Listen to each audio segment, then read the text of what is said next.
आध्यात्मिक साधना गुड़िक जड़े साधक को अंतिम जीवन सर्वश्रेष्ठ लक्ष्य जहाँ को मुक्ति से पहुंचाई दिए किंतु यह व्यतीत ये बाटर चालू चालू मनीषर शारीरिक और मानसिक स्वास्थ्य दृढ़ हो जाए।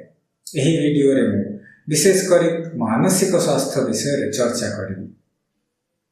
मानसिक अस्वस्थता जेभली कि डिप्रेशन एंजाइटी इत्यादि कारण और भिन्न साधना द्वारा यार उपचार किभली करा तार उल्लेख करें।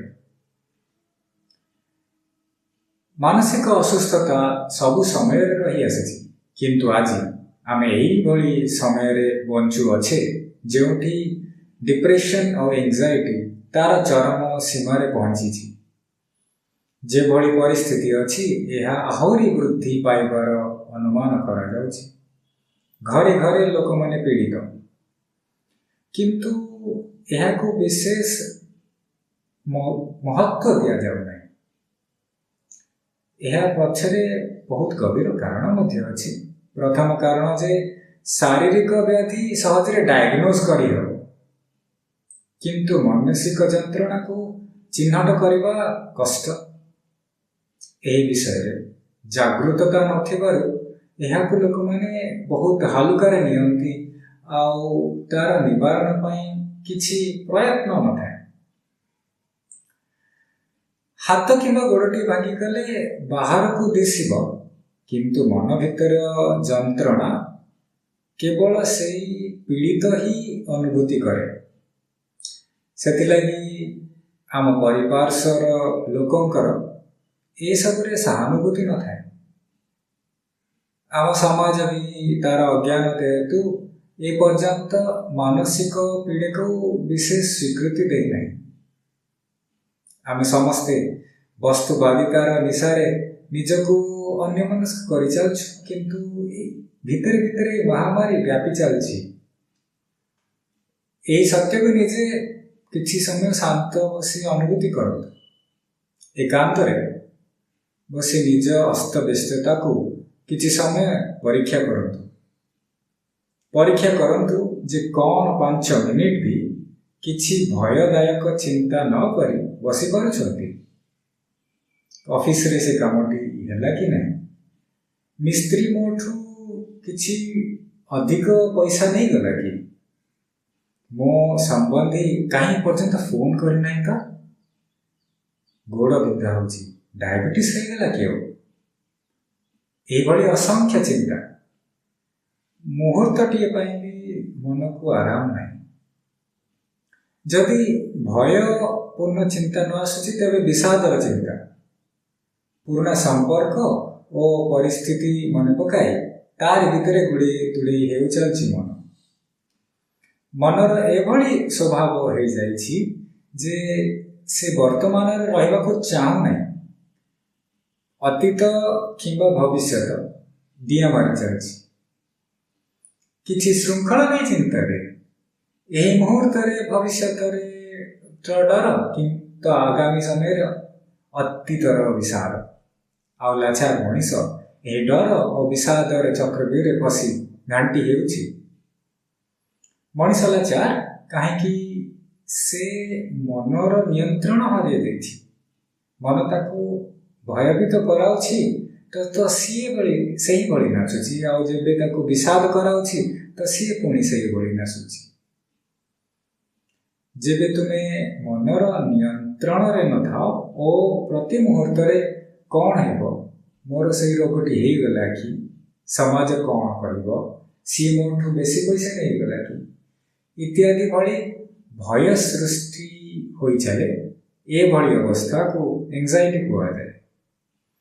आउ जेबे तुमे मन अतीतर कथा को बारंबार मन पकाई विषाद सृष्टि कराए जेभली निजर कि प्रियजनकर परलोक रे दुख व्यापार रे हानि रजंत्रणा इत्यादि तेबे सही भली अवस्था को डिप्रेशन कहा जाए। यही सब मानसिक असुस्थतार जंत्रणा केते से केवल जड़े पीड़ित ही बुझीपारे। ना भोक थाए ना निंद मनर ए पीड़ा खूब शीघ्र शरीर रोग और पीड़ा भाव व्यक्त हुए। एसिडिटी, कोष्ठकाठिन्य, आंठुगंठी पीड़ा इत्यादि इत्यादि। ए सबुर मूल कारण न बुझिला पर्यंत रोगर निवारण हो पारिब नहीं। अन्यथा केवल औषध पर औषध खाई चलिबा, किछि समय पीड़ामुक्त हेबा, किंतु रोग बारंबार ऊपर को आसी जीवन सारा हंतसंत करि चलिबो। एहाको बुझिबा पई आमको मनर कार्यकारिता को ठीक भावे बुझिबाको पड़िबो। मन वास्तव में गोटे जंत्र जहाँ अभ्यासर नीति पालन करे।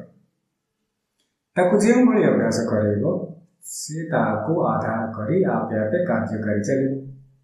उदाहरण, जदि तुमे निजको सदा 5टारे चा पीबार अभ्यास कराइछ तो तुमको प्रयत्न करबाको पड़िबो नहीं। मन तारे आपे आपे 5टा हैला मात्रे चा पीबार चिंताटी सृष्टि करि चलिबो। सेही भली आम अजाणत आमर प्रचलित सामाजिक, अर्थनैतिक, शिक्षा इत्यादि भली सबु व्यवस्था आमको खाई आड़ी को धक्का दे चली। से सबु व्यवस्था आम मनर भय और लोभ र अभ्यास को दृढ़ कर चलती। किछि उदाहरण द्वारा बुझिबा। आम शिक्षा व्यवस्था आरंभ करबा। आज शिक्षार केवल गोटे लक्ष्य किभली चाकरी जोगाइब और पैसा कमाइबार साधन हेबो। यह एक एभली व्यवस्थार परिणाम जेउठी स्कूल, कॉलेज, कोचिंग इंस्टीट्यूट इत्यादि एक व्यापारी संगठन पलटिछि। सेमाने एक आरामदायक प्रतिष्ठित जीवनर स्वप्न बिक्री करि चलिछन्ति एवं आमे ताकू किनि चलिछु। यह व्यवस्था प्रथमे गोटे छात्रटीर मन को अति कम बयस भय अभ्यास कराई दि जाउछि। समाज को निज पैसा कमाइबार सामर्थ्य साब्यस्त करिबारे भय, पुणी से समाज आगे निज बापा मां को गर्वित करिबार चाप। यही व्यवस्था किछि एही भली पलटिछि जे प्रत्येक विद्यार्थीर भयर अभ्यास अभ्यस्त होबाकू पड़ुछि। यह केवल अर्थ्य कहानी। शिक्षार लक्ष्य बड़ चाकरी, बड़ पैकेज, पैसा कमाइबार साधन इत्यादि हेबा द्वारा विद्यार्थी निजर मन को लोभर अभ्यस्त करुछि। समाज और माता पिता यही सब को प्रोत्साहन दे विद्यार्थी को आहुरी लोभ आड़कू ठेली चली। जे महत्वपूर्ण समय गोटे मनीष को निज आत्मय शिक्षा को द्वारा निर्भीक और उदार कर आजिका शिक्षा व्यवस्था ताको मन को भय लोभरे बांधी चली। एबे यही दुईटी शत्रु जीवन सारा तार मन को नियंत्रण कर चलिए। चाकरी छोट छोट परिवर्तन पर एंजाइटी हेबो एवं लोभर प्रभाव व्यक्तिगत जीवन में विशृंखला। ठीक से ही पुंजीवाद व्यवस्था किंबा कैपिटलिज्म आम समस्त मन को भय और लोभरे अभ्यस्त कर चली। प्रतिदिन नुआ नुआ वस्तु आउ केवल गोटे क्लिक रे देशर कौन से भी कोणरू वस्तुटी आसी तुम पाखे पहुँचुची। मन लोभर प्रकोपर एभली आसी जाइछि जे सप्ताहटे किछि न किणले मन व्याकुल हो जाउछि। ए व्यवस्था डर को भी बढ़ावा दे चली। ए प्रोटीन पाउडर न खाइले तुमर देह असुस्थ हो जिवो, ए शैम्पू न लगाइले चुट्टी झड़ी जिवो इत्यादि एभली नाना प्रकार साहाय्य नहीं कंपनी माने तुमको भयर अभ्यस्त कराई चली। इंश्योरेंस पर इंश्योरेंस बिक्री करी मनीष को भयर दायरा रे संपूर्ण बांधी देइछि एई व्यवस्था एवं अंतिम सामाजिक व्यवस्था। ଏହି ବ୍ୟବସ୍ଥା ସତ୍ୟଠୁ ଅଧିକ ପ୍ରତିଷ୍ଠାକୁ महत्व दे चली। फलप्रद समस्ते गोटे दुईमुख जीवन यापन कर चलती। निज प्रतिष्ठा कायम रखापी गोटे रूप आंतर आउ गोटे अंतर जहाँ किसी अनुभूति थाउ न कहीं निज प्रतिष्ठा हारिबार भय मनरे भयर अभ्यास आहरी दृढ़ कर चली। उदाहरण दाम्पत्य भितर संपर्क सत्य किसी भी था ना कहीं किंतु समाज आगे एक प्रतिष्ठित जीवन प्रदर्शन चाप तांको मानसिक स्वास्थ्य को आहरी बिगाड़ी चली। आउ निजक प्रतिष्ठित सब्यस्त करने एक धन संपत्तिर लोभ उपाधि पद्धति पुरस्कार इत्यादि लोभ। एबे निजे विचार कर देख प्रत्येक व्यवस्था जहाँ प्राणी मंगल हेबार थिला मनीष को भय लोभ ईर्षा इत्यादि जंजाल में फसाई चली। एंजाइटी और डिप्रेशन भली मानसिक असुस्थता स्वाभाविक। प्रथमे शिक्षा व्यवस्था को सुधारिबा को पड़िबो। शिक्षार मूल सूत्र लक्ष्य को यह व्यवस्था भितर पुनर्स्थापन करने को पड़ो। आम सभ्यतार निर्माता माने ज्ञानर परम लक्ष्य को सबु दुख और सबु बंधनर मुक्ति भाव देखुले। पश्चिम दर्शन शास्त्र पिता सॉक्रेटिस एभली शिक्षा जहाँ मनीष को केवल पैसा कमाइबार शिखाए तार घोर निंदा कले। तांको हिसाब रे पशु पक्षी मध्य निजर भरण पोषण कर किसी विद्यालय शिक्षा दरकार नहीं। प्रकृत शिक्षा ता जहाँ आमको संपूर्ण भाव स्वाधीन करदे। छात्र निज निज पूर्व प्रवणता अनुसार जो दिशा रे जीवा कथा से दिशा रे जीवे। जेभली कि रोगी सेवा हो न्याय पाई मुकाबला हो इत्यादि। किंतु जेबे प्रकृत शिक्षा मिलिबो तेबे से एही दिशा रे कौनसी भय कि लोभरु जीवनी से निजे निज भितर परिपूर्ण होई कौनसी चाकरी व्यापार इत्यादि केवल सेवा अनुभूति करेंगे। घोर पूंजीवाद समाज कौन कौन रे भली मिल जाइछि ताको बहिष्कार करने को पड़े। भेराइटी वस्तुर लोभ को प्रतिरोध कर स्थानीय व्यापारी चाषी मानू प्रोत्साहन देवा। सचेतना सहित सरल जीवन यापन द्वारा मनर लोभ अभ्यास को धीरे धीरे क्षय कर एवं सबुठु महत्वपूर्ण कार्य होछि सामाजिक व्यवस्थार सुधार। आम समाजर आधार केवल सत्य है दरकार। मर्यादा प्रतिष्ठा स्वाभिमान भली इत्यादि बाह्यस्तरी उपादान को जो प्राधान्य दि जाइछि ताहाकु परिवर्तन करने को पड़िबो। समाजर आदर्श केवल जने आर्य व्यक्ति ही हेबा दरकार। किंतु ए सबु सामूहिक व्यवस्था मानकर सुधार पाई किछि समय लागिबो। आउ समग्र पृथ्वी रे भिन्न भिन्न स्थानरू विप्लवर लहड़ी उठिलाଣି एही नकारात्मक शक्ति को पलटिबा। जे पर्यंत आमर सबु व्यवस्था और परिवेश आमको स्वतंत्रता आड़कू बढ़ापी साहाय्य कर से पर्यंत आमको गोटे आवश्यक कार्य करने को पड़ो एवं ताहा हेउछि निज मन को नियंत्रण करिवार कला शिखिबा पड़ो। यह बिना बाहर सबु परिवर्तन बेकार। एही दिगरे सर्वप्रथम शिक्षा एया जे निजको स्वीकार करने को पड़ो जे मोर मन ताहा मोर नियंत्रण नहीं। से भय लोभ मोह इत्यादि आपे आपे सृष्टि कर चलछि। मु किछि चाहिकी ये सब पीड़ादायक चिंता सृष्टि करूना।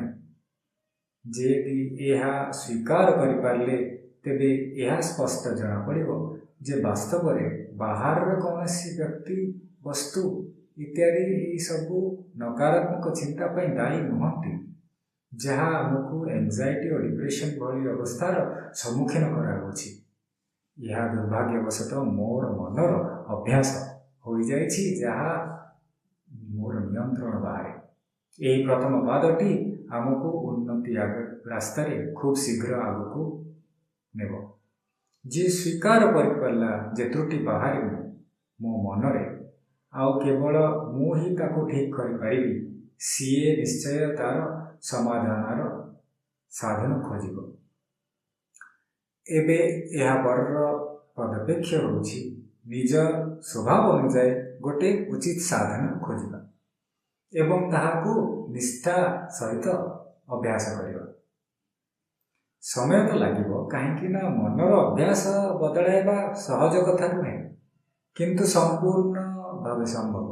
अन्यथा रत्नाकर किंबा अंगुलीमाल भली डाकू मनीष मोक्ष प्राप्ति करि पारनता। गोटे साधना होछि मंत्र साधना। जदि आखपाखरे कौनसी प्रतिष्ठित आश्रम अछि तेबे सेठी जाई जड़े अनुभवी गुरु पाखर मंत्र दीक्षा नहीं पारे आउ तार अभ्यास करें। यही प्रणाली असंख्य लोकंकर साहाय्य करिछि। यार विज्ञान विषय अन्य केबे चर्चा करिबा। आउ एक साधना होछि आनापान। संक्षेप यही प्रणाली वर्णना करुछि। शांत परिवेश और क्लांति समय जेभली प्रातः सकाळ और रात्रि रे सोइबा पूर्व अंततः दिन को 2 थर अति कम रे 15 मिनिट लेखा यही अभ्यास करने बहुत लाभदायक हो। धीरे धीरे समय व्यवधान को बढ़ाई पारे। चेयर हो किंबा तले चका पकाए अंटा सड़क कर बसिले पापुली 2टी आंठू पर हालुकार रखिले आउ आखि बंद करें। मन को मुंडर तल पर्यंत प्रत्येक अंग गुड़िक मध्य अतिक्रम कर नहीं देखिए जे कौन अंगरे किसी तनाव तो नहीं आदि अच्छी ताकू शिथिल करें। एबे निज ध्यान को निज निश्वास और प्रश्वास रे आने। जेबे निश्वास आसिला तेबे ध्यान रखिबे जे हाँ निश्वासटी आसिला। प्रश्वास गला तो जब जानिबे जे हाँ प्रश्वासटी गला। पूरा 15 मिनिट चेष्टा करिबे जे मन किभली एही काम रे लागू। आउ मन को नासिका भितर सीमित रखिबे। गोटे 2 मिनिट पर मन भटकी ही जीवो। भय विषाद इत्यादि चिंता सृष्टि होगा लगे। निजको मने पकाइबा जे एबे क्यों उद्देश्य रे बसिछि एबेकार साधना कौन आउ अहिंसा पूर्वक निज मन को पुणी निश्वास उपरे लगे दबा। मन बारंबार भटक आउ आपण को बारंबार ताकू निश्वास उपरे आनिबार अछि किंतु नम्र भाव जोर जबरदस्ती नुहे। केवल एतिकी ही मन पकाइबा जे मोर यही समय काम तो ये साधना तो मन आपे आपे निश्वास को आसीज। यही साधना द्वारा धीरे धीरे मन आपण कथा शुणा लगे। आपण जो बड़ी चिंता चाहिए से बड़ी चिंता सृष्टि हम आ दिन राति जे जो बक बक कर चली दूर हो चलो। मंगल कामना।